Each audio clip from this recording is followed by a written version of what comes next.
سي حسن، جاتك كذلك عروض انك تغني خارج المغرب، تحديدا في الكويت، حدثنا على هذه التجربه كذلك. فعلا اخر جولات ديالي اللي بديتها هذه السنه هذه فكانت هي جوله خارج المغرب في دوله الكويت. فكانت جوله زوينه بزاف مع اهل الكويت، اهل الكرم والضيافه وحسن الاستقبال، فكنشكرهم على حفاوتهم ليا. الحمد لله كانت حفله زوينه وكانت جوله زوينه الصراحه، شفت فيها الخليج كيفاش عامل وخفيف الصال بزاف، ولكن الحمد لله كانت جوله زوينه هي باش نفس هذا الموسم هذا. مزيان. بعد دخولك للمغرب جو كذلك عروض بزاف، لان تشتغل سبحان الله، يعني بعد ما تم انتهاء عقد الاحتكار من طرف المنتج اللي تكلم عليه قبلا، جاتك عروض كثيره من بينها حتى عروض داخل المغرب اللي كتخدم مزيان سهرات. الحمد لله. فانني كنت عارف بانني غادي نكون الكونترا اللي نتسالي، فكانت كيجيو العروض ديال الصيف كنت كنأكسبتيهم. مباشره من الخليج دخلت كان لي مهرجان الصيف طنجة الدولي، مهرجان اللي زوين بزاف. كانت الدعوه من عند السيد المرموق الاستاذ الكبير عبد الواحد بولعيش، فكنوجه له تحيه كبيره داك السيد هذاك، من ضمن الناس اللي كان باغي يحسن حتمي يكون حاضر في هذا المهرجان هذا، هو الاستاذ حمزه وكولي. كنوجه له تحيه بعد الموضوع هذا. الناس تبارك الله يعني كنفتخروا بهم في مدينه طنجه. سيد الواحد بولعيش تبارك الله، يعني الناس اللي توا كيتم الشباب وكيواكبوهم، من الناس اللي كنشكروهم ديال طنجة اللي كيدير بزاف ديال لي زاكتيفيتي زوينين اللي هادي جون طالون والاخر. وتبارك الله المهرجان كان زوين، كانوا فيه ناس من النخبه، كانوا ناس من ما شاء الله يعني الاعيان المدينه كانوا حاضرين، وكنت فرحان وسعيد بالتواجد ديالي معهم.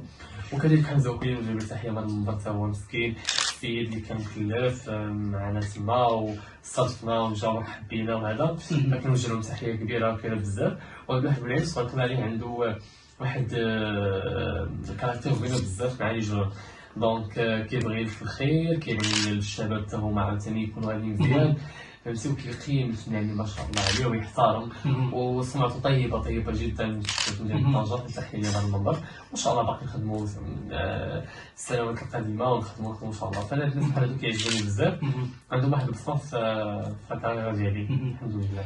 هو من ديال الناس اللي هضرنا عليهم قبيله، والناس المنظمين اللي تبارك الله يخدموا معاهم. صحيح سي حسن. وانا بغيت كذلك نقف مع احد خرجات الفنانه شيماء عبد العزيز عبر خاصيه ستوري او ربما عبر صفحتها الانستغراميه، تحدثت بحرقه حول اقصاء مجموعه من الاسماء من انهم يكونوا في مهرجانات، في حفلات، وحملت كل المسؤوليه على السي بن سعيد وزير الثقافه والتواصل. بالنسبه لك انت ماذا تقول في ذلك؟ يعني واش كانت ربما خرجتها موفقه وتعقيبك على ما حدث؟ هي فعلا كاين شي حاجه تقدر تنصحها، باسكو كتلقى واحد لارتيست كيخدم على ولكن راه شنو الفنان خصو ديما يخدم واحد اداره الاعمال، واحد التيم اللي كيخدم معاه وكيشتغل معاه وهذا. هي تنتبارك على مدير الفنان كيزوين بزاف، عندها صوت ذهبي رائع جدا، فتستاهل كل التوفيق والتشجيع، ولكن حتى هي تبحث ماشي تستنى حتى يعيطوا لك الناس. دونك ديري ماناجير اللي يكون عنده علاقات عامه وهذا، لان راه ما كاينش شي غير فنان واحد، راه كاين فنانين هما فهمتيني. واذا كانت هي خدامه مثلا كتخدم دي سوار بريفي مثلا بحال في سواء كان دي ريستورون في دي زوطيل هذا، هذاك الشيء شويه كيحطم لا كارير.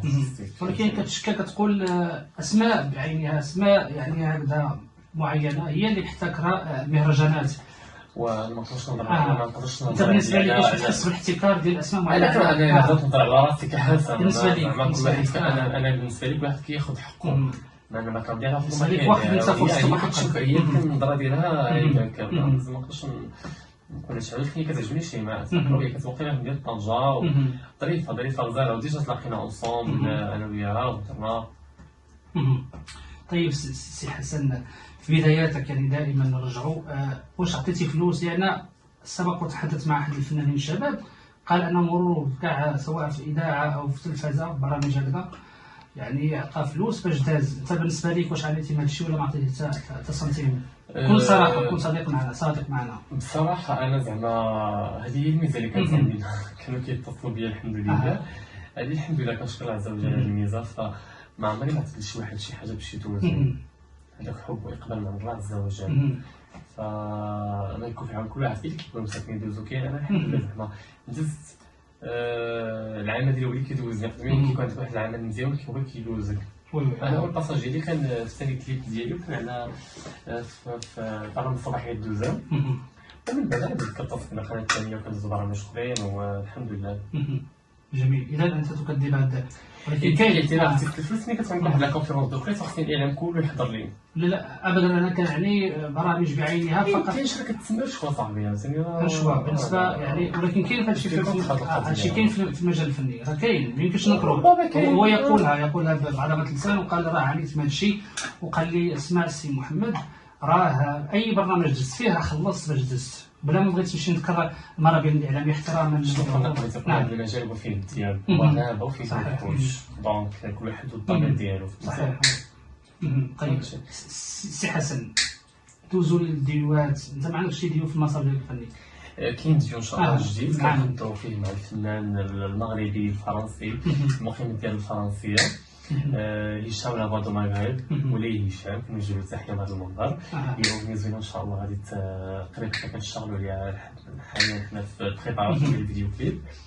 فهي من توزيع المذيع احمد زايد وكلمات مشتركه ما بين منير الرياض، فهي فيها ريفيه عربيه، وان شاء الله الكليب غادي يعجبهم بزاف. غادي يعجبكم ان شاء الله الكليب، لان هي اغنيه ركاده وتراثيه وبايقاع مغربي شرقي ساخن، غنهز فيها لي زيبول ان شاء الله. لي زيبول والكتيفات.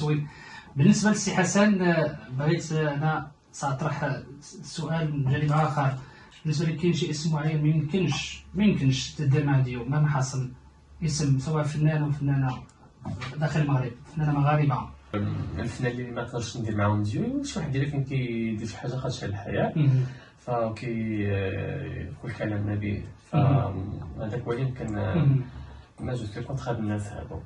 طيب مزيان، ماشي في اي ثمن زعما يشرفني وينورني، لان المهم ولد بلادي ومغربي وهز لي على ترحب بكل الاقتراحات. نعم، ترحب بكل الاقتراحات، وانت دائما سبحان الله سي حسن تلقيت في مسارك الفني مجموعه من الطعنات، اخرها كان ربما طعنات ديال احد النقافات، دخلتيها لوسطك وعرفتيها بمعارفك، فهي حاولت شويه صورتك يعني.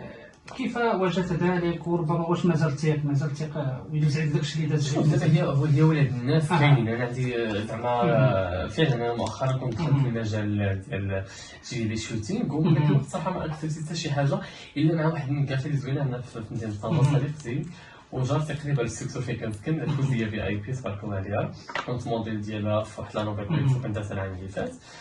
اما داك النقافه هذيك هضرات فيه فواحد المجموعه، قلت واحد الهضره في الطريقه ديالي مصممه، وديك القصه اللي من داك الارتيست ما عجبنيش، حتى كنتفاجئ بصاتني الهضره. ودونك انت تفرجتي الناس، انت تفرجتي وداك الناس جاو عرضوا ليا وتفرجتي قدام، دونك ما كتبان لي رخيصه.